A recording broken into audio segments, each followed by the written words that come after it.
இன்றே டவுன்லோட் செய்து உங்கள் ஃபேவரட் ஷோக்களை என்ஜாய் பண்ணுங்க. என்னங்க இதெல்லாம்? ஏன் இப்படி பண்ணீங்க? சித்தி திட்டினதால இந்த முடிவு எடுத்தீங்களா? அப்படிலாம் இல்ல ரோகு. இவ்வளவு நாளா வெட்டித்தனமா இருந்துட்டேன். இனிமேலும் அப்படி இருக்கக்கூடாது இருந்தா நான் வேலைக்கு போனேன்.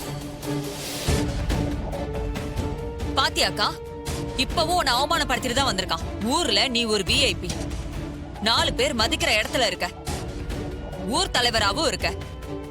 இவ ஹோட்டல்ல போய் சர்வரா இருந்தா உனக்கு தானே அசிங்கம். சந்திரா, நீ கொஞ்சம் பேசாம இரு. ஏற்கனவே நீ பேசினதுனாலதான் இவ்வளவு பிரச்சனையும். நான் பேசிக்கிறேன், நீ கொஞ்சம் அமைதியா இரு. மாப்ள, என் தங்கச்சி பேசினது ரொம்ப தப்புதான்.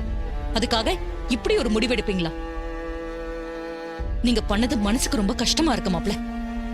இல்லத்த, நான் யாரையும் கஷ்டப்படுத்தணும்லாம் வேலைக்கு போகலத்த. உங்க எல்லாருக்கும் தெரியும், நான் இதுவரைக்கும் பெருசா வேலைக்கு போனதில்ல. எனக்கு பெருசா எந்த வேலையும் தெரியாது. உடனே கிடைச்சது இந்த வேலை தான். உடனே நான் வேலைக்கு போகணும்னு தான் நினைச்சேன். ஆனா எனக்கு கிடைச்சது என்னவோ இந்த வேலை தான்.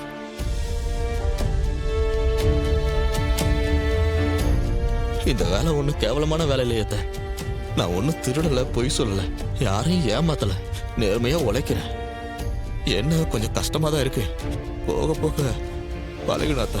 மாப்ள, நானும் இந்த வேலையை கேவலமா சொல்லல. என் தங்கச்சி பேசினதுனால சங்கடப்பட்டு நீங்க அந்த வேலைக்கு போயிருக்கீங்க. அதான் கொஞ்சம் வருத்தமா இருக்கு. இல்லத்த, எங்க இருந்தாலும் மானம் மரியாதை கௌரவத்தோட இருக்கணுங்கிறத நான் லேட்டா தான் உணர்ந்தேன். அதான் வேலைக்கு போகணும்னு முடிவெடுத்துட்டேன். இனிமே எனக்கு என் மனைவிக்கு ஆகுற செலவை நான் மீனாட்சி அம்மாட்ட கொடுத்துறேன். நீங்க ஏத்துக்கணும். ஏன் மாப்ள இப்படி எல்லாம் பேசுறீங்க?